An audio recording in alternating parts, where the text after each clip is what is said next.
Muy bien. Bien, me siento extraordinariamente honrado de formar parte ya de esta gran institución tan prestigiosa, tan conocida en España, en el mundo, que es el Tecnológico de Monterrey, y valoro de una manera muy extraordinaria la conjunción que proyecta y que intenta y que me hermana también con ello. Estoy en la Facultad de Humanidades en Barcelona, en la Universidad Pompeu Fabra, en el sentido de encontrar la conexión, el nexo entre humanidades y tecnología, entre el ámbito humanístico y el ámbito tecnológico, de cuya unión nace o puede nacer una cultura con capacidad de futuro. De esa unión precisamente puede humanizarse la tecnología y puede adquirir solvencia tecnológica el mundo de las humanidades.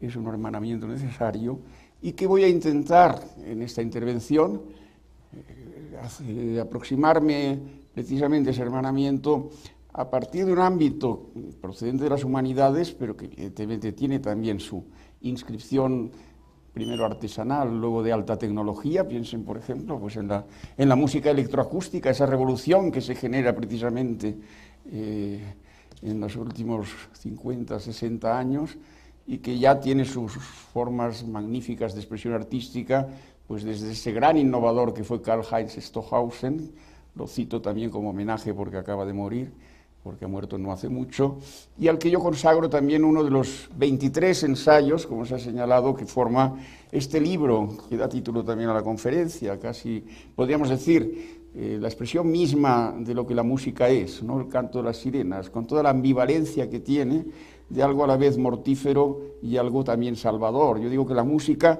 es algo más que un arte, es una forma de conocimiento, o como se diría en terminología religiosa, una gnosis, que es un conocimiento que da salud o que salva. En ese sentido sí que la música tiene que ver con el conocimiento, también seguramente con lo más noble de la relación con lo sagrado, que es lo religioso. Mi libro está estructurado en 23 ensayos que recorren, como se acaba de decir, 4 siglos, de un sector pequeño de la música, ¿no? Porque la música es un océano sin orillas. Hay culturas musicales siempre y allí donde hay cultura. La música acompaña al hombre desde que es hombre. Yo me limito únicamente a la música que se inicia al final del Renacimiento, que surge con el nacimiento mismo del Barroco, es casi contemporánea del surgimiento de un fenómeno híbrido muy interesante, a veces muy discutido. Yo creo que ha dado lugar a algunas de las composiciones artísticas más grandes, que es el drama per música, ¿no? Familiarmente ópera, con Monteverdi, con Claudio Monteverdi. Inauguro un poco el recorrido con Claudio Monteverdi, voy dando ciertos saltos hasta el final del barroco con Juan Sebastián Bach, me concentro luego en ese gran momento de la música europea occidental, pero hoy día mundial, global, que es el primer clasicismo vienés, con figuras, las 4 grandes figuras, los 4 grandes, muy distintos entre sí, desde Franz Joseph Haydn, el fundador de la forma del allegro de sonata, que es casi el paradigma mismo del estilo clásico, como lo ha señalado muy bien ese gran musicólogo que es Charles Rosen. Mozart, evidentemente, casi el paradigma mismo de la música, la esencia musical hecha perfección. Beethoven, que da a la música un dinamismo, un contraste, una oposición. Yo digo en mi libro que es un poco el Hegel de la música, ¿no? Como Hegel, en cierta manera, es el Beethoven del pensamiento filosófico, que pivota en torno a la contradicción, la oposición temática, la lucha, sobre todo a partir del estilo heroico, a partir de esa obra manifiesto tan sensacional que es la Sinfonía Heroica, ¿no? Hoy Beethoven está tan en la familiaridad de su sentido, todo el mundo puede tararear el inicio de la Quinta Sinfonía o recorrer mentalmente el himno de la alegría, que al final es casi, podríamos decir, que se nos ha banalizado, y sin embargo, cuando encontramos la circunstancia y la ocasión, se nos impone con toda su pregnancia de creatividad musical, ¿no? Y por último, Franz Schubert, al que muchas veces se olvida, el clásico romántico, ¿no? El que cultiva la canción, el que da un estatuto altamente artístico, casi diría insuperable, al Lied, a la canción, con la raíz popular que siempre tiene, y que él sabe elaborarla hasta las formas más sofisticadas, y abriendo esa tradición de la canción, pues que luego llegará al romanticismo, que también recorro aquí, Robert Schumann sobre todo, y por supuesto hasta Gustav Mahler o hasta Arnold Schoenberg, hasta, yo diría, un poco el Schoenberg atonal y atemático, sobre todo en su libro de los jardines colgantes, que nos ofrece una de las más hermosas colecciones de canción a partir de una música ya siglo XX, ya pleno siglo XX. Una de las características de mi libro es que dedico casi la mitad de él, la mitad de los 23 compositores, la mitad del espacio que recorro en esta música al siglo XX. El siglo XX musical todavía hoy despierta dificultades y reticencias. El siglo XX musical ha sido intención mía irlo recorriendo, ir elaborando ensayos sobre esos grandes músicos que componen la segunda escuela de Viena. Nombro mucho a Viena, bueno, es uno de los grandes centros de la música que trato aquí. Algunos me han dicho, es muy germanófilo este libro, ¿no? Hay mucho alemán. No, son alemanes pero que acaban todos en Viena. Brahms acabó en Viena, era hamburgués, Beethoven era de Bonn pero acabó por supuesto en Viena, Bruckner era un campesino austríaco, acaba en Viena, Mozart de Salzburgo también termina sus días trágicamente en Viena. Viena es el lugar, centro, donde aparece esa extraordinaria figura que revoluciona el sonido musical del siglo XX, una figura cada vez más valorada. Ha tenido que pasar 50 años desde su muerte, casi antes de la Primera Guerra Mundial, hasta su gran recuperación hacia los años 60, Gustav Mahler, con todo su acopio sinfónico, con esos dispositivos instrumentales tan extraordinarios, casi podríamos decir megalómanos, ¿no? La Sinfonía de los 1000, pero que en realidad es una orquesta extraordinariamente lábil, flexible, que es capaz de pronto de comprimirse en 3 instrumentos, en un instrumento solista con un acompañamiento de cámara, y de pronto en cambio mostrar todos sus dispositivos. Cada vez más la música del siglo XX se libera, se emancipa en la dimensión más salvaje que tiene el sonido, que es la materia misma de la música, que es el timbre, y es Mahler en gran medida el que revoluciona este terreno. Y tras él, esta llamada segunda escuela vienés, todavía en ocasiones resulta áspera y difícil para muchas formas de escucha. Hablo de Arnold Schoenberg, hablo de Alban Berg, que es casi el último gran compositor de óperas, que con base serial, a partir de esa revolución que inicia Schoenberg del dodecafonismo, de la música serial, o Anton Webern, capaz de unas composiciones microscópicas, algunas pues de 4 o 5 compases de 12 segundos de duración, gestos musicales envueltos en el silencio, para empezar luego ya en la gran música de la segunda mitad del siglo XX, a la que dedico también mucho espacio. John Cage, especie de entre Sócrates y Diógenes de la música, que nos señala un poco lo que es el espacio musical, el espacio sonoro, el sonido en su pura materialidad, incluso el sonido aliado con el ruido, donde para Cage, una especie de franciscano musical, un minimalista, al ensayo le llamo panteísmo musical, todo sonido, incluso el ruido, está poblado de dioses, también de demonios, podríamos decir. En todo caso, lo libera, lo emancipa, tanto en los experimentos didácticos que hace, en un espíritu neodadá, recuerden la composición aquella célebre que se llama 4 minutos 11 segundos, en donde no sucede otra cosa sino la escucha en silencio de lo que sucede, los silbidos del público, los sonidos tecnológicos pues, que de alguna manera rodean al lugar, la respiración de unos y de otros. Cage, que por otro lado emancipa no solo el ruido y lo hermana con la música, es el hermano siempre bastardo, sino también el silencio. Es el compositor, el escultor del silencio. Dice que la música es escultura del tiempo, o arquitectura del tiempo. Culmino mi recorrido con una figura que para ustedes puede ser de un enorme interés, y yo les invito a que la visiten, la conozcan, la reconozcan, tanto su música como su teoría musical, porque es a la vez de músico, ingeniero y arquitecto. Ingeniero y arquitecto, estoy hablando de Yannis Xenakis, ese compositor de origen rumano-griego que tuvo que huir de su tierra, primero por la invasión nacionalsocialista, segundo por la guerra civil que se provocó con la presencia de la Armada Británica. Él estaba más aliado con las tradiciones de la izquierda de entonces, acabó huyendo en Francia y en Francia hizo toda su carrera. Primero, y es muy interesante, por su naturaleza de ingeniero, en colaboración con el grandísimo arquitecto Le Corbusier, casi podríamos decir la figura más paradigmática del movimiento moderno. En mi libro hago mucha referencia a una obra firmada por Le Corbusier, pero que cada vez está más sabido y reconocido que toda ella es obra de Yanis Xenakis. Es una obra, desgraciadamente, que hoy solo la podemos construir imaginativamente, porque fue una obra perecedera. Fue el pabellón Philips del año 1955, en la exposición de Bruselas, la Exposición Internacional de Bruselas, este pabellón Philips, que en cierto modo fue compuesto según unos criterios formales que eran análogos a los que él mismo había empleado en una composición musical, una de las primeras que se dieron a conocer, casi diríamos una de las más famosas suyas. Siempre usa nombres griegos, en este caso la composición se titula Metástasis. Metástasis es como transformación, y a partir pues, de unos mecanismos y dispositivos musicales complejos. Yanis Xenakis tenía además una formación de musical, ingenieril y arquitectónica, una gran formación matemática, y elabora y construye unos modelos que él llama estocásticos. Los que tengan conocimientos físico-matemáticos saben que se hace referencia pues, un poco a un tipo de legalidad que incide también en lo azaroso, ¿no?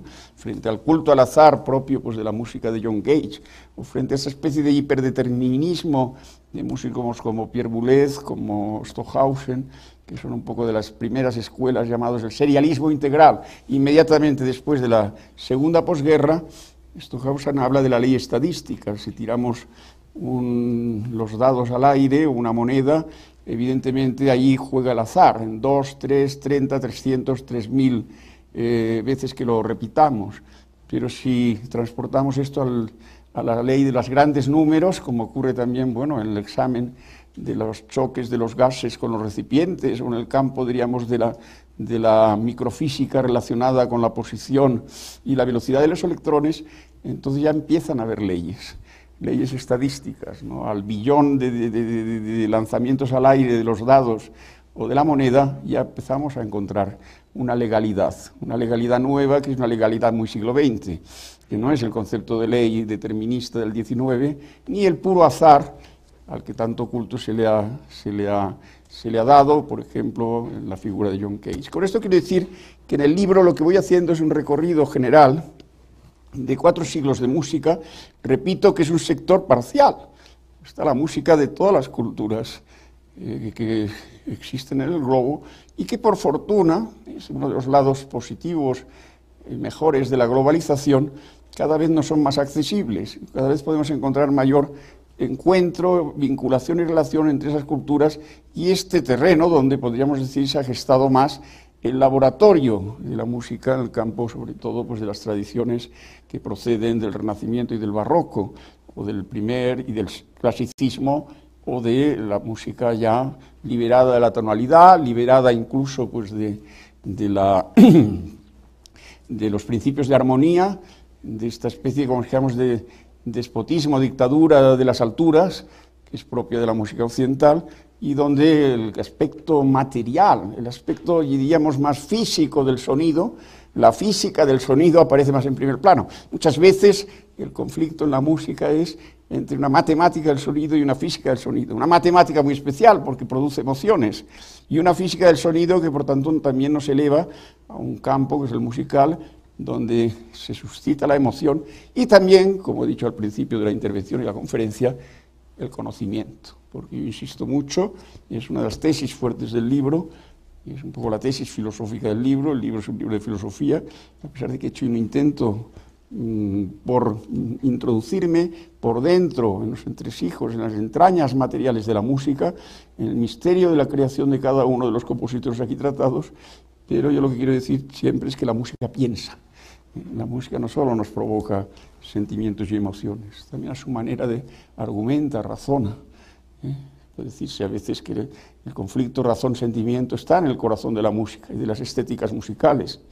Recuerden la muy celebrada, muy comentada por interesante y por expresiva polémica que se genera en plena Ilustración en el año 1750, en el ámbito parisino, en el escenario parisino, el escenario de París, entre dos facciones musicales, unas que defienden la racionalidad en música, los principios de armonía de la música de Philippe Rameau, y también un poco los principios musicales del último barroco, los que encontramos en el Juan Sebastián Bach de su música especulativa, una música altamente racional, altamente racionalizada, como diría Max Weber, que por cierto no era solo sociólogo, fue también un gran estudioso e investigador de la música. En su Economía y Sociedad dedica un capítulo extraordinariamente complejo, importante y sorprendente a aplicar su concepto de razón, de racionalización, de racionalidad a la música de Occidente. Tiene esta peculiaridad, tiene esta característica. No olviden que para mí uno de los grandes hallazgos de la música de Occidente, la tradición que recorro aquí, que desgraciadamente en este libro al menos no lo destaco suficientemente, porque empiezo con Monteverdi, quizás será tarea para un libro futuro, es la invención de algo tecnológicamente tan importante, significativamente tan relevante y revolucionario como es la escritura musical. Piensen ustedes que la música es también escritura, pero no es desde un determinado momento. Como todas las escrituras tiene su punto de arranque. La escritura fonética sabemos que nace con los pueblos del mar, fenicios, cartagineses y griegos, lo que los egipcios llamaban los pueblos del mar. Pero bueno, es eso quizás en Grecia donde toma cuerpo, no solo como tal escritura, sino además en cuanto que genera una reflexión sobre la escritura. Y nosotros, si seguimos la filosofía presocrática, uno de los rasgos que nos llama la atención de esa filosofía desde el comienzo es el diálogo con esta escritura. No es casual que Demócrito, el gran Demócrito, del que tan pocas cosas se nos conservan, sin embargo pensaba un poco su concepción del cosmos, su idea pues de la composición de este a través de la dualidad plural infinita de átomos, o sea, indivisos, individualizados, y del vacío que en cierta manera circundaba en torno a los átomos.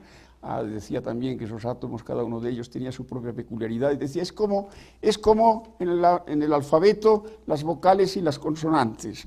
O sea, los átomos son consonantes y por tanto también tienen esta peculiaridad compleja. No es lo mismo una consonante labial y una consonante dental, no es lo mismo una consonante gutural, y no es lo mismo dentro de las guturales, las dentales, las labiales o labiodentales, las que de alguna manera significan una implosión, significan un tipo de uso del sonido, del aire diferenciado, ¿no? Y por supuesto todo ello difiere respecto a las vocales que circulan en torno, por así decir, estos átomos y permiten sus mismas articulaciones y complejidades. El vacío, ese vacío que a veces difícilmente lo entendemos, pero que tiene un carácter también un poco como el silencio en música, ¿no? Es algo tan relevante como lo individualizado y pleno, ¿no? Sin las vocales las consonantes no existen. Es muy interesante que la lengua hebrea hasta el siglo IV no tenía una inscripción de las vocales.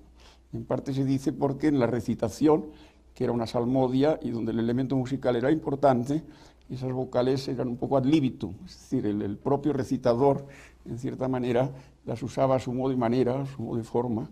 Platón también, Platón, cuando habla de los géneros supremos, las formas supremas, me remito al sofista, al diálogo del sofista, compara lo mismo y lo otro, el ser y el no ser, son las formas supremas, a las vocales que circulan en torno a las consonantes, en el caso pues son el reposo y el movimiento, las categorías finales del pensamiento, y por tanto fíjense ustedes cómo en la filosofía griega más madura, en Demócrito, en el atomismo de Demócrito, en el también peculiar atomismo del timeo platónico en Platón, esta combinación de vocales y consonantes, y por tanto esta reflexión sobre la escritura fonética es dominante.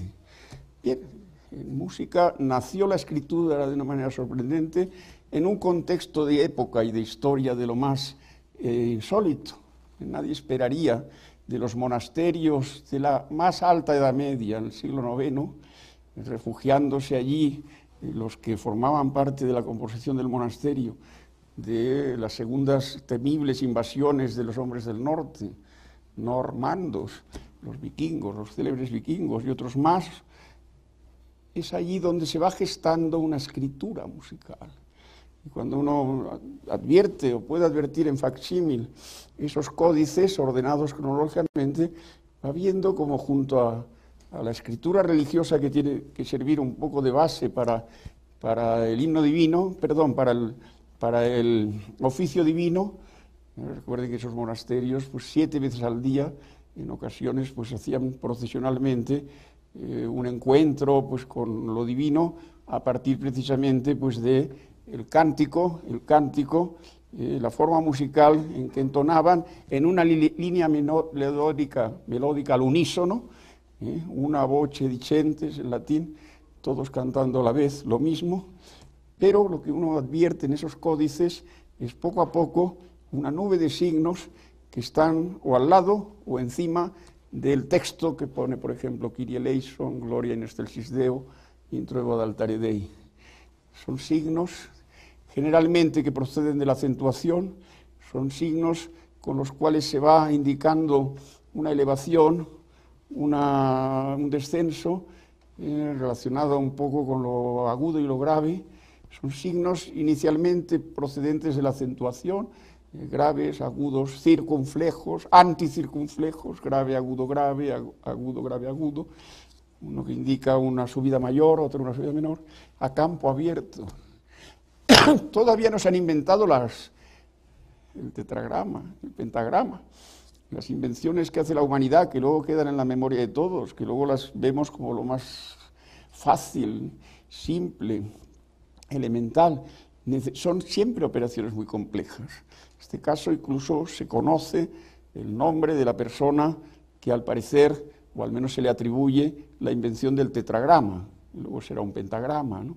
Guido d'Arezzo, un monje benedictino del siglo XI, en el año 1124, escribe un tratado que se llama el Micrologos, un tratado de didáctica musical, de pedagogía musical. Convence al pontífice de Roma la necesidad de unas formas revolucionarias, entre las cuales está una escritura interválica, se le suele llamar en griego diastemática. Diástema es la unión de todos los intervalos musicales, de la misma manera que sistema es la conjunción de todos los tonos que forman una escala o que forman los modos de organización de las escalas.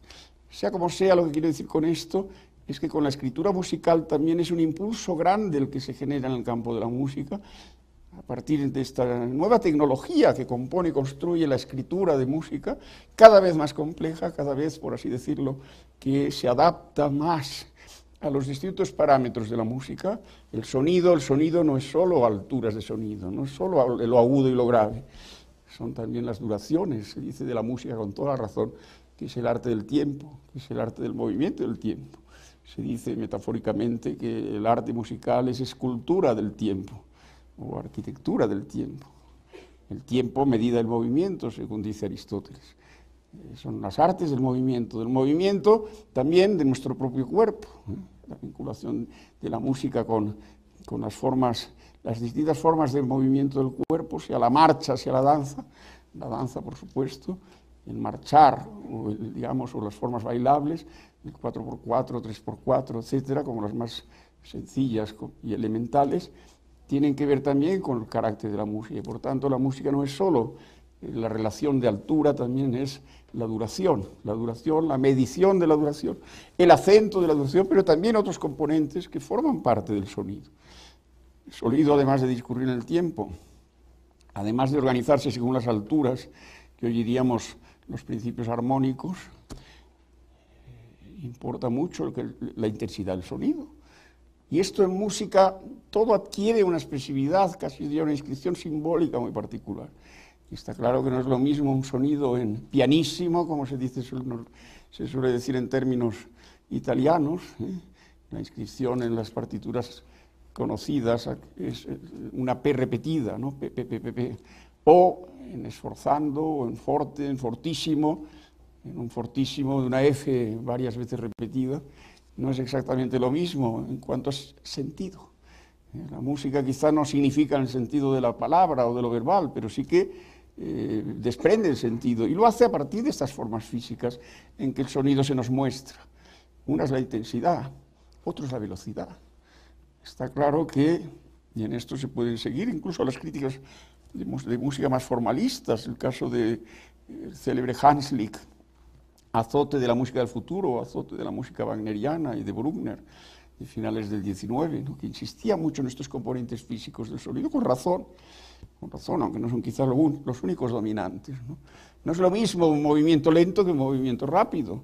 Aquí de nuevo la terminología italiana es fundamental, no es lo mismo un largo, y por tanto no hay la misma concepción, ni estamos pensando en el mismo tipo de carácter musical de la pieza cuando nos encontramos en la disposición de escuchar un largo expresivo. Piénsese, por ejemplo, en ese grandísimo movimiento lento adagio, quizá yo diría uno de los más grandes movimientos lentos adagio de toda la modernidad, inicio de lo que luego harán Bruckner, Mahler, etcétera, que es el de la sonata Hammer-Clavier de Beethoven, una de las últimas, opus 106 de Beethoven, un movimiento lento infinito, ¿no? Que de alguna manera nos abisma, como si dijéramos, hay quien se refiere a él como los máximos, el tálamo de todos los dolores de la humanidad, ¿no?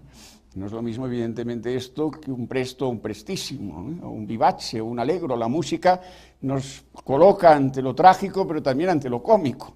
Hay comicidad en grandes obras musicales. Los grandes músicos del clasicismo vienés, Franz Joseph Haydn, fue un gran dramaturgo, pero que unió siempre, en los momentos más dramáticos, una ironía humorística de primer estilo, ¿no? Lo encontramos en todas sus sinfonías, sobre todo en las últimas, las de París y de Londres, o en su producción magnífica en el campo de los cuartetos, ¿no? Un sentido extraordinario del humor que también encontramos en Mozart, en Rossini, en tantos, en el propio Beethoven, un humor muy sarcástico, muy brutal, pero real. Recuerden la octava de Beethoven, es una pieza humorística de primer orden, de alta comedia, ¿no? Por esto quiero decir que con la música entramos en un terreno que está en el corazón de la cultura. Y yo lo que quiero, un poco he pretendido en este libro, y quiero transmitir precisamente a lo largo de esta conferencia, en este ámbito que me es tan acogedor y hospitalario, el tecnológico con Rey, donde esta articulación de lo tecnológico y lo humanístico está en primer orden de la reflexión. Sé que aquí hay una presencia importante de las humanidades en toda su espectro, pues desde la filosofía, las artes, la literatura y la historia. Yo diría también que es muy importante, yo lo hago por el campo de la filosofía, situar la música en el centro. No diría como un privilegio, porque esto sería una exageración innecesaria, pero sí debido a un injustificado vacío. Yo, la singladura que inicié con este libro, se publicó en España en septiembre, tiene ya un recorrido de varios meses. Con gran sorpresa, y he de confesarlo, con alegría, he percibido que el libro no solo ha tenido una buena acogida crítica, también de público, que es, yo creo, el gran vacío que hay en este terreno de intersección entre música y pensamiento, música y filosofía. Hay, por supuesto, insignes precedentes. En el siglo XX hay uno importantísimo que domina, y quizá en solitario. Quizá por eso ha tenido también tanta influencia, no solo en la musicología, no solo en el acercamiento del pensamiento, también en la propia música, en la composición musical. Me refiero a Theodor Wiesengrund Adorno, discípulo de Alban Berg, asesor de esa gran novela extraordinaria, El Doctor Fausto, de Thomas Mann, que produjo, por otro lado, tanto disgusto a Arnold Schoenberg, que no era el sentido del humor lo que más le caracterizaba a este gran músico que fue Arnold Schoenberg, y que hasta introdujo un pleito porque veía que su figura estaba maltratada en esa obra. De hecho, en ningún momento Thomas Mann ni Adorno pretendió que Adrián Leverkühn fuese ni por asomo nada comparable con Schoenberg, aparte de que le atribuye la invención de la música dodecafónica. Tiene más que ver posiblemente con Nietzsche, incluso con Gustav Mahler, posiblemente con Hugo Wolf, con otro tipo de compositores, y también posiblemente con algunos rasgos de Arnold Schoenberg. Es una creación literaria, ¿no? En todo caso, lo que hay que decir es que Adorno casi, podríamos decir, preside en solitario la filosofía de la música del siglo XX. No es que sea el único, pero realmente es el más valioso. También el más sectario, también el que más duramente debe ser criticado. Y yo, desde luego, no escatimo ni rehuyo la crítica en muchos momentos en este libro. Por ejemplo, cuando me enfrento con la música de Igor Stravinsky, a la que Schoenberg maltrata de una manera completamente desconsiderada y radicalmente injusta. Lo mismo cabe decir en relación a la música de Richard Strauss, o a la música de Sibelius, o al jazz. Tiene una actitud completamente aristocratizante, germanocéntrica de la música, a pesar de su carácter judío. Le pasaba un poco como Arnold Schoenberg. Arnold Schoenberg acabó siendo incluso converso al judaísmo, pero en el fondo la tradición alemana dominaba sobre ellos, ¿no? Y el caso es que Theodor Wiesengrund Adorno, que nos ha regalado con magníficas monografías sobre su maestro Albenberg, sobre Mahler, sobre todo, fue uno de los grandes responsables de la recuperación de Mahler, unido a un conjunto de grandes directores de orquesta, pues desde el mismo Bernstein, en cierta manera, responsables de interpretar las sinfonías de Mahler cuando realmente se tenían todavía por trasnochadas, por expresión del último romanticismo. No se daban cuenta de que en realidad todo el siglo XX musical estaba concentrado en esas 10 maravillosas, increíbles, 11 en realidad, si añadimos también la canción de la Tierra y sus composiciones para orquesta y canción. En cualquier caso, lo que quiero decir con esto es que son pocas las presencias filosóficas que se acercan en el siglo XX a la música. Quienes conocen un poco el terreno saben que existe Ernst Bloch, es una persona familiarizada también con la música, no del nivel y de la altura y del interés que tiene Adorno, pero que también tiene que considerarse. Es el caso también pues, de Vladimir Yankelevich, francés, muy francófilo. Para él la música es franco-ruso, entre Rusia y Francia. Trata siempre de ignorar un poco el mundo musical germánico, que es como ignorar pues, bueno, lo más importante, ¿no? En gran medida, de la composición musical del periodo que en mi libro estoy tratando también, ¿no? Pero son pocas figuras. En ese sentido, en el siglo XIX, en cambio, había mucha más presencia de la filosofía en relación a la música. Quizá porque el siglo XIX fue un siglo particularmente musical, ¿no? Se daba mucho figuras como Hoffmann, el gran creador de cuentos, ¿sí? Luego le dedica a Offenbach aquella obra póstuma, los cuentos de Hoffmann, tan magnífica, ¿no? Opereta. Hoffmann, que era, además de creador de cuentos, El hombre de arena, por ejemplo, y tantos más, fue también músico. En muchos de sus cuentos aparecen figuras musicales, recuerden El gato Moore, recuerden La Chrysleriana, recuerden tantas piezas. Él mismo era músico, él mismo fue teórico musical y entendía un poco pues, que fue de los primeros que valoraron la obra de Beethoven, la Quinta Sinfonía, que la analiza de una manera particularmente ejemplar, e incluso define la sinfonía como el género dominante en el siglo XIX, ya en el XVIII, como una ópera sin palabras, ¿no? Como una ópera sin palabras, ¿no? Esta figura de Hoffmann tiene una influencia poderosa y encontramos grandes filósofos, grandes pensadores, es el caso de Schopenhauer, el más célebre, que coloca la música, como dijéramos, en la cumbre de toda su reflexión. Llega a decir algo tan asombroso como incluso aunque no hubiese mundo, podría haber música, ¿no?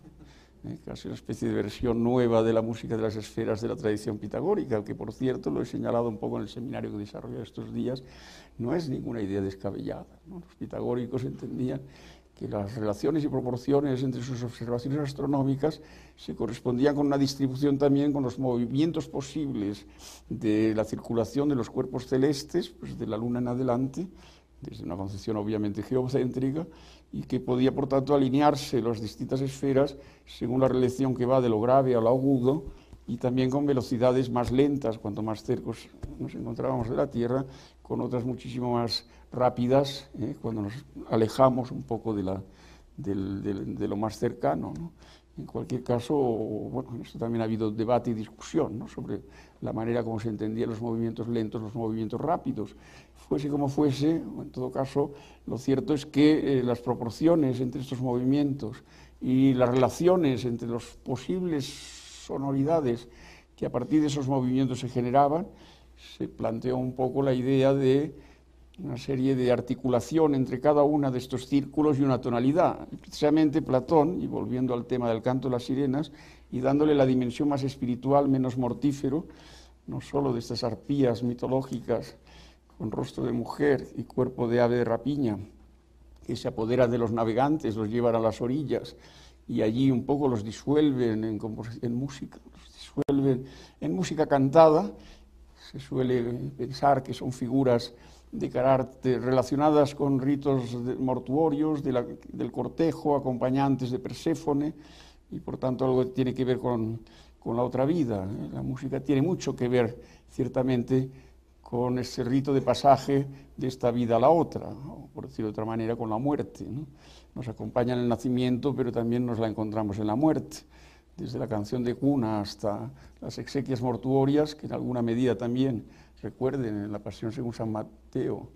En la Pasión según San Mateo es una canción de cuna melancólica, ¿no? El momento de las exequias, de la sepultura de Jesús, después del drama de la cruz, de la gran tragedia, tal como está descrita en el Evangelio de Mateo, tiene el carácter de una canción de cuna, ¿no? El propio Bach había escrito una canción de cuna, esta vez gozosa, ¿no?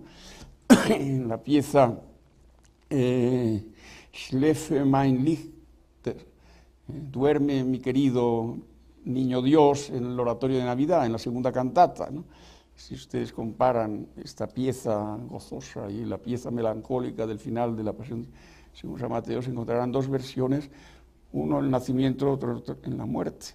Bien, decía que el canto de las sirenas es un canto que puede ser mortífero, también puede ser de elevación espiritual. Y Platón, en el mito de referido también a los misterios tras la muerte, con el que cierra su república, con el que termina y concluye ese largo recorrido de 10 libros, en el 10º libro nos muestra las sirenas apostadas cada una en una esfera celeste, entonando uno de los distintos tonos del diapasón, o sea, de la escala musical, y con las parcas acompasando el hilo del destino de nuestra vida antes del nacimiento, para provocar, por así decirlo, esta articulación armónica impresa en nuestra alma que el propio Platón señala en el Timeo, que es característica de la construcción de nuestra alma como principio de vida, como centro de inteligencia y centro también de emociones. En ese sentido, bueno, repito mi idea de la música como gnosis, como conocimiento que da salud. Puede ser eso la música, aunque también puede ser mortífera, puede acompañar lo mejor de nuestras vidas, pero también puede ser letal. Se han hecho muchas cosas horrorosas con la música, ¿no? En las paradas militares, pues, de los grandes dictadores, de los grandes personajes del totalitarismo, en la Plaza Roja de Moscú, en las paradas preparadas por Albert Speer, el arquitecto de Hitler, ¿no? Con aquella fastuosidad seductora que todavía nos llama la atención cuando las vemos en reportajes, ¿no? Con antorchas, siempre con composición musical. Se ha ido a la guerra con música, se ha ido a la violencia y a la invasión con música. La música y las trompetas, los metales, la música desatada también provoca y suscita y se articula porque tiene que ver con lo humano. Y yo insisto siempre y señalo que es propia característica de lo humano la conducta inhumana. No hay nada más humano que lo inhumano. Y por tanto lo mejor del hombre está reflejado en la música, y un poco estos compositores que aquí voy siguiendo son aquellos que intentan, teniendo plena conciencia de este lado inhumano que también la música dispone, de encontrar eso que en términos de Freud podríamos llamar la sublimación.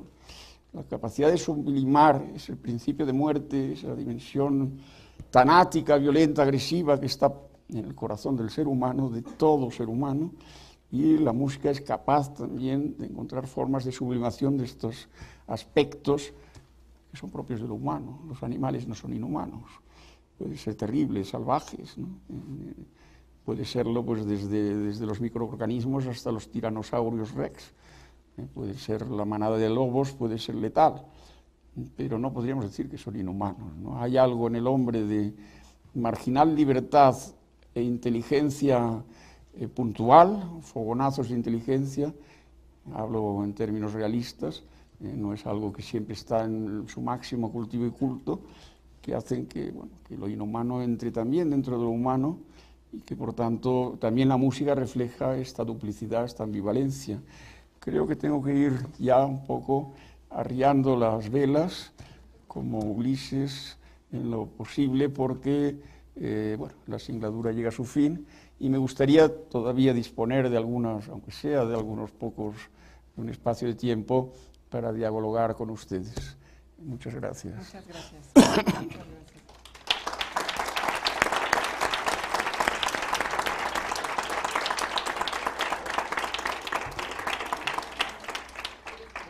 pasar a unos minutos de preguntas. Si las hacen por escrito, por favor, nos las pasan para acá, y las que lleguen también de los campus del país.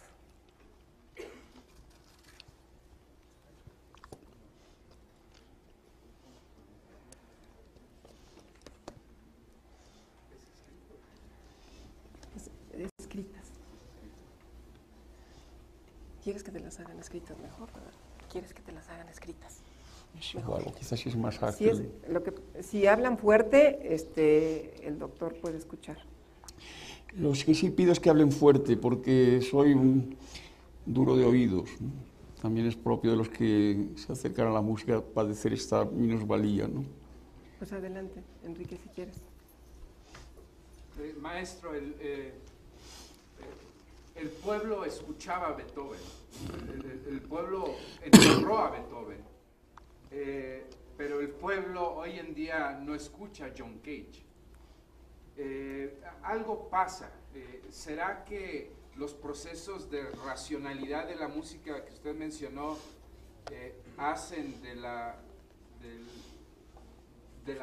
música del siglo XX algo inaccesible? Yo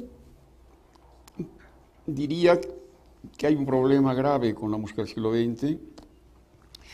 Yo la valoro extraordinariamente, por tanto no estoy dispuesto en absoluto a atribuir un poco al tipo de música que es, que sea aún hoy, por desgracia, minoritaria, ¿no?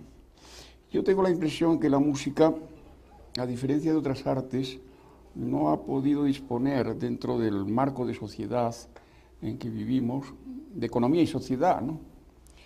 Siempre digo que el capitalismo es mefistofélico, ¿no? En el sentido de que ha demostrado tener mucha más capacidad de transformación de lo que los augurios de las economías políticas del siglo XIX preveían, la del propio Marx, ¿no? Ha tenido también una capacidad, diríamos, de modificación y cambio, ¿no? Piensen un poco en los modelos nacidos de ese gran pensador de la economía y la sociedad que es Keynes, o también un poco lo que se suele llamar en los términos recientes un poco el capitalismo postindustrial, ¿no? Entonces yo creo que dentro de este modelo de sociedad y economía, repito, con carácter profundamente mefistofélico y que por tanto nos obliga a extremar nuestro juicio crítico, otras artes han tenido más acogida. La pintura, no toda ella, evidentemente, ni siempre con justicia, pero sea por las formas y la complejidad de la cultura, pues sean los museos, las exposiciones, las galerías de arte, pues bueno, un poco casi, incluso nos desgarra el corazón cuando una pieza de Van Gogh, con esa trágica historia casi cristológica que él pudo vivir en solo 3 años de creación final, porque lo anterior era más bien convencional, ¿no? Y hoy se convierte en una especie como de algo casi en competencia con el patrón oro, ¿no? Un cuadro de Van Gogh pues tiene carácter de valor de cambio paradigmático, ¿no? Esto en música no pasa, ¿no? La música ha estado mucho más desprotegida, ¿no? No digamos la arquitectura. Oye, se habla pues del estado 17 años en una escuela de arquitectura, pues de mi cercanía y aproximación con el mundo de la tecnología y de la articulación de arte y técnicas muy importante. La arquitectura se implanta en los poderes terrenales, como diría Borges. La arquitectura y el poder pues siempre han estado cerca y aliados, ¿no? Le Corbusier es un caso paradigmático, ¿no? ¿Qué destino más distinto el de las obras de Le Corbusier en Chandigarh o en el edificio de la ONU? Esas obras sublimes como Notre Dame de la O, el monasterio de la Tourette, donde también intervino Xenakis, y la propia música de Xenakis, hoy día confinada a una pequeña minoría, bastante desprotegida. Por otro lado, como digo aquí, el gran renovador de la música sinfónica en la segunda mitad del siglo XX, ¿no? Luego la música también ha padecido la dificultad, usted decía un poco también de los entronques con la cultura popular, ¿no? Hoy tenemos cultura popular, que es lo más rico de nuestro acervo cultural, ¿no? Aquí en México concretamente y en tantos otros ámbitos, en España mismo. a pesar de que esta música tan, digamos, elaborada culturalmente, pues ha necesitado empezar el siglo XX para asomarse con Pedrell, con Manuel de Falla, con Granados, con Albéniz. Lo cierto es que hay una gran riqueza de cultura popular, la música con la que tanto gozaba García Lorca, que a su vez también era un compositor aficionado, el cantejondo, el flamenco, etc. Pero en nuestro mundo luego se ha desarrollado una música donde hay de todo, está lo bueno y lo malo, está lo complejo y lo más elemental. Yo le llamaría la música propia específica de la cultura de masas. Es la música que despierta los fenómenos eternos de posesión, de trance, de exaltación y enajenación que uno encuentra en todas las culturas tradicionales religiosas, pero en las características comunes de esta sociedad del espectáculo que es la nuestra, hay que aceptarla como es. La música posterior al rock and roll, la música que sigue un poco la línea del pop, pero que es otra cosa que la música estrictamente popular. Incluso yo diría que es otra cosa muy distinta que estas magníficas tradiciones del jazz. Aquí está también lo mejor y lo peor, destellos de inventiva musical extraordinaria y también ese acomodo debido también en gran parte a la presión pues, del mundo financiero, del mundo económico, de las fuerzas, de los poderes terrenales que la conducen, la condicionan, etc. Claro, la competencia en ese sentido también ha sido digamos, desleal, ¿no? Y ha sido siempre en prejuicio y en detrimento de esta música más innovadora. De todas maneras, yo tengo experiencia de algunos centros de música de hoy donde se crea la mejor música, la de Morton Feldman, la de John Cage, la de Stockhausen, la de Xenakis, la de los grandes músicos Takemitsu, y muchas nacionalidades, en donde uno encuentra constantemente, continuamente, esto lo he visto yo en Madrid, la presencia de las personas más vivas, más avispadas de estos conjuntos rockeros, ¿no? Que saben que es en interacción con esta música como ellos mismos enriquecen su inventario musical. Me he extendido mucho, es una de las características de mis intervenciones que a veces cubren y colman un poco todo el tiempo que disponemos, ¿no? Voy a hacer una pregunta que viene del Campus Monterrey. ¿Qué relaciones entre ética y estética se desprenden de su propuesta para concebir la música como forma de pensamiento? He sido muy sensible a este tema y por eso también he consagrado libros, uno por ejemplo reciente que se llama Ética y Condición Humana, y desprender un poco de la propuesta filosófica que he ido elaborando, que gravita en torno al concepto de límite, porque intenta dar también, a partir de ese concepto, una significación respecto a nuestra propia condición. Somos fronterizos, nuestra condición es limítrofe.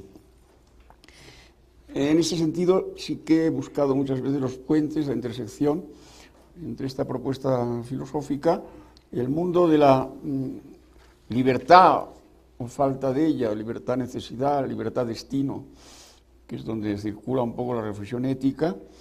En mi libro Ética y Condición Humana dialogo mucho con las dos propuestas éticas que a mí más me parecen imperecederas, casi de filosofía perennis, la de Aristóteles en la Ética Nicómaco y la de Kant en su fundamentación de la metafísica de las costumbres, ¿no? Es un canto a la libertad y una deducción de la libertad. Yo creo que el auténtico arte es arte de la libertad, ¿eh? Tiene que ver, enlaza con la creación. Y yo creo que el acercarse a la música, en general a todas las artes, tiene que ver también con ese punto ético. La ética siempre es referida a la buena vida, o la vida buena, como quieran ustedes decir, eudaimonía, que decía Aristóteles, felicidad, que dicen los cursis, y la libertad. Una libertad que precisamente nuestra condición fronteriza hace posible, libertad para el bien y para el mal. Aunque no disponemos de la ciencia del bien y del mal, sí podemos disponer de, digamos, de las formas prudenciales que decía Aristóteles para orientarnos entre lo humano y lo inhumano, entre lo que nos dignifica como humanos o lo que nos conduce por las terribles rutas del inhumano. El arte, en ese sentido, es promesa de felicidad y expresión de libertad. En ese sentido, hay una articulación. Tenía una cierta razón, solo una cierta razón, Wittgenstein cuando decía ética y estética sind eins, son uno. No es que estén fundidas, porque no es lo mismo, pero sí que convergen, ¿no? Una pregunta de aquí del auditorio. ¿Cuál es el estado del arte en el discurso musical del siglo XXI? Yo diría que el discurso musical del siglo XXI se centra, siempre ocurre un poco en la dinámica del arte, en el aspecto más desatendido del sonido. Cada arte tiene su materia, y la materia musical, que es lo que le da tal aspecto fascinante, es eso tan escurridizo como es el sonido.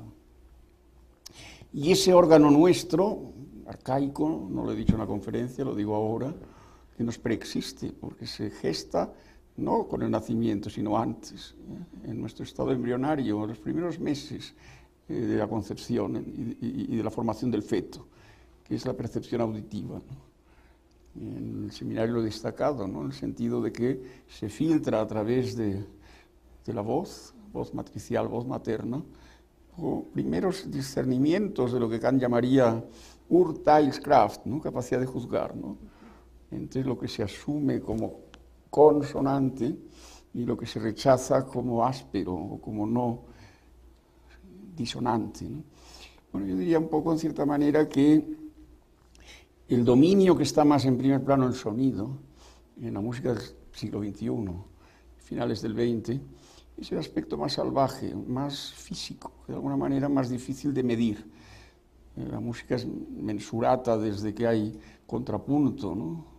Decía Leibniz que la música es una mente inconsciente que calcula. Hay número, hay cálculo, ya los pitagóricos lo señalaban.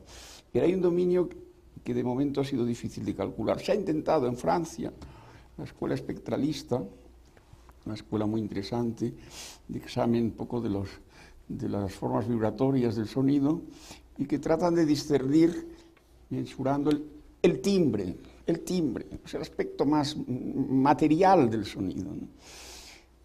Lo que distingue, pues no sé, un oboe de un violín, pueden estar los dos igualmente entonados, y está claro que no es lo mismo. Que no es lo mismo, aunque todos los parámetros sean idénticos, de intensidad, de velocidad, etcétera, no es lo mismo un oboe que un violín. Y a Schoenberg hizo experimentos extraordinariamente interesantes, lo que llamaba el acorde, Klang, Farben, Melodie, la melodía de acordes tímbricos, de acordes de timbre o de colorido tímbrico, ¿no? Un mismo acorde insistido, repetido, pero donde se van permutando y relevando las distintas combinaciones de instrumentos, ¿no? Entonces yo creo que este es el aspecto que en la música de hoy está más en primer plano, porque es el más misterioso, el más enigmático, así diría el más arcaico. Hay algo material, en el sentido que yo le llamo lo matricial, que es lo propio del arte del siglo XXI. Ocurre también en la pintura, ocurre en todas las artes, yo diría todas las artes, ¿no? Y en música sobre todo, ¿no? Con la particularidad de que la materia,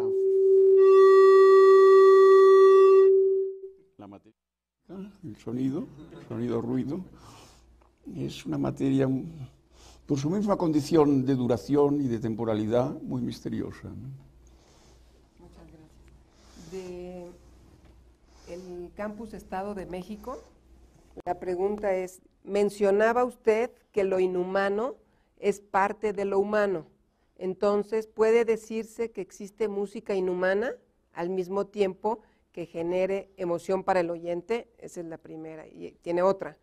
¿Qué opina de los nuevos géneros musicales que se usan en la música electrónica, del fenómeno de la música mezclada por DJs?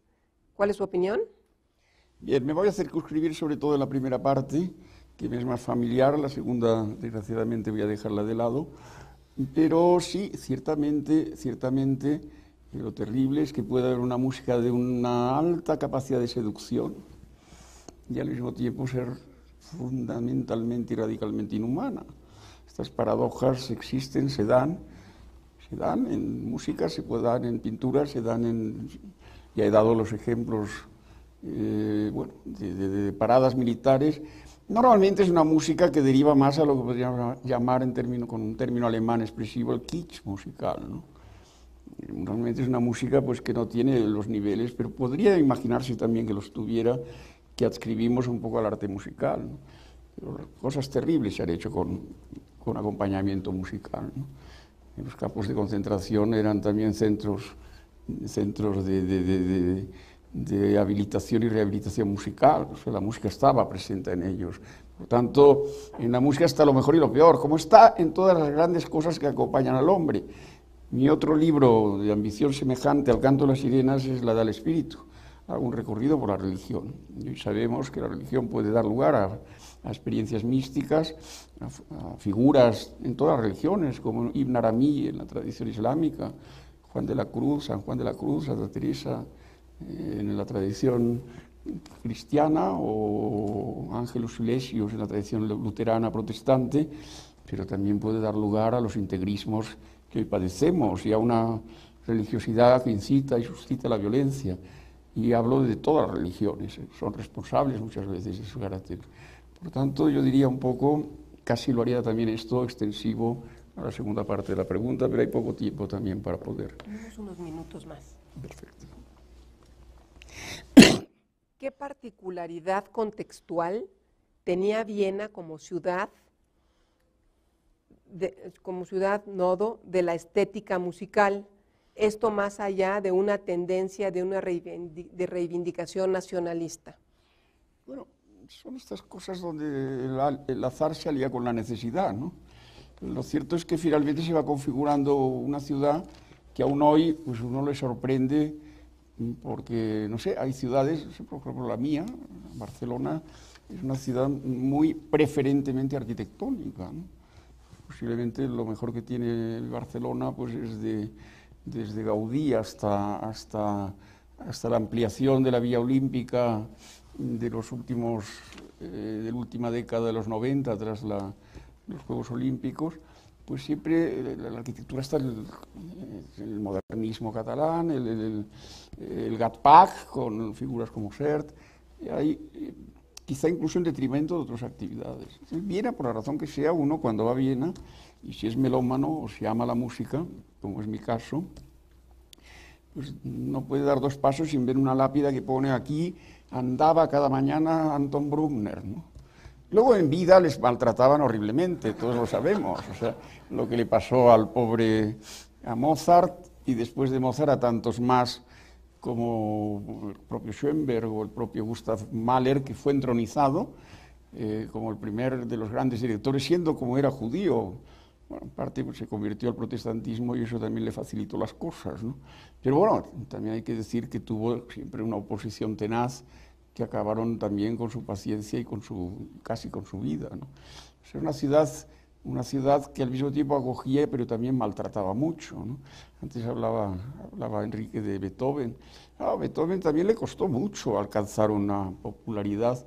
Es más, la obtuvo con sus peores obras. Lo que hizo muy popular a Beethoven fueron unas piezas que aún hoy nos avergüenzan un poco, tratamos de olvidar, no sé, la batalla de Wellington, que es una especie de, bueno, el viejo género Bataglia, pero adaptado a una música estruendosa como, no sé, como evidentemente cuando escuchamos a ese gran compositor ruso, que es Tchaikovsky, procuramos no poner en primer plano su 1812, ¿no? La conmemoración un poco de la victoria de la Armada rusa sobre el ejército napoleónico, ¿no? A Beethoven le costó bastante y era una época además, una época muy curiosa de su vida, yo diría que padeciendo una especie de estrés por la enorme fecundidad de su periodo heroico, y que culmina con esas dos piezas que son la séptima y la octava sinfonía, pues atraviesa una especie de crisis esterilizante de muchos años y en esa época solo tiene un poco posibilidad de estas obras, de circunstancias. Es un poco el periodo de la victoria de todos la Santa Alianza contra Napoleón y es lo que le da mucha popularidad, ¿no?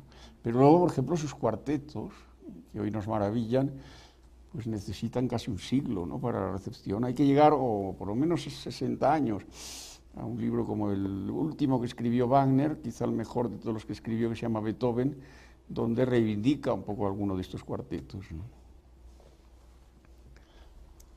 del campus Monterrey. Voy a juntar dos preguntas. Una dice, ¿por qué no habla de la música italiana y francesa? Y entonces junto con otra, si puede comentar algo sobre los maestros Luigi Nono, Luigi della Picota, Luciano Berio y Bruno Petrassi. Bueno, de lo primero diré que sí que hablo de la música italiana y de la francesa. O sea, de la italiana hablo de Claudio Monteverdi, y no solo hablo, sino que le consagro el primero y quizá el más importante de los ensayos de este texto. Yo lamento horrores no hablar de Verdi. A mí me gusta mucho Verdi, sobre todo el último Verdi, el Verdi de Otello, el Verdi de la colaboración con Arrigo Boito. He escrito ya un ensayo sobre Verdi, pero para un libro futuro, ¿no? Y, por supuesto, también admiro pues, a figuras como Vivaldi y tantos más, ¿no? Sobre todo en la cultura barroca, ¿no? De Francia, aquí está representado Claude Debussy, al que le dedico un pequeño ensayo, pero muy expresivo.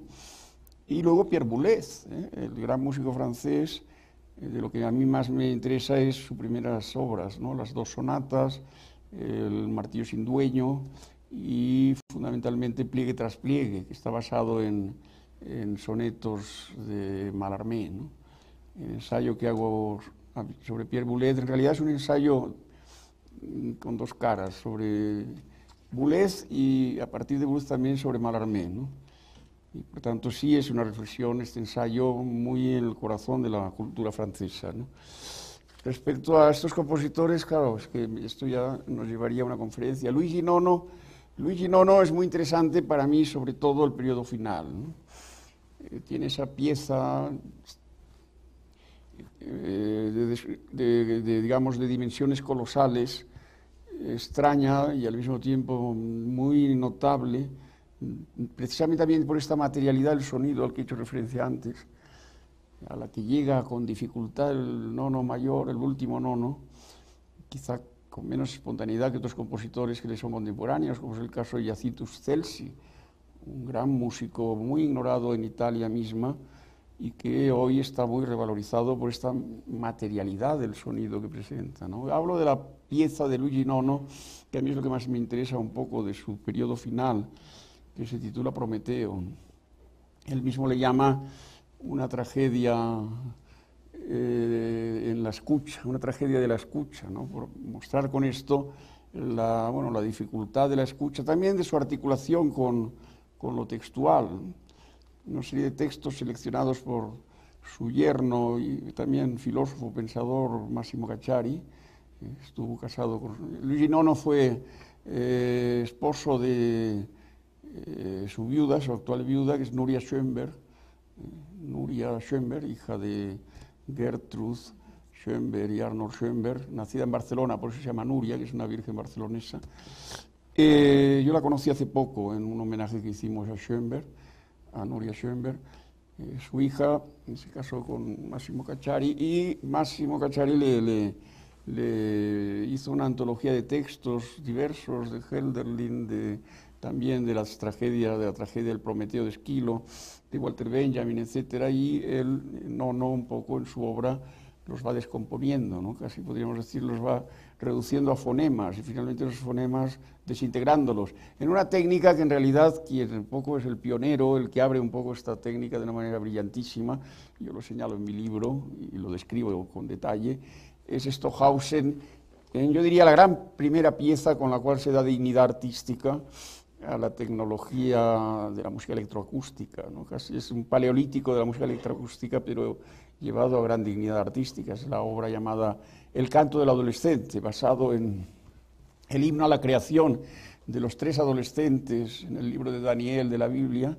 Es un canto a todos los distintos componentes de la creación, muy en el espíritu panteísta y espiritual, profundamente espiritual de Stockhausen, y que lo descompone precisamente con la capacidad de descomposición que tiene la música electroacústica, que rompe un poco, pues, es una especie de continuum, un glissandi infinito, como dice Boulez hablando de ella, y donde un poco ya nos perdemos en la distinción de semitonos, cuartos de tono, etc., ¿no? Y va descomponiendo los fonemas de las frases y formando con ello una suerte de combinación de de palabra y sonido de una riqueza expresiva sensacional. Hablo de Stockhausen. Yo diría que Nono sigue un poco esta dirección.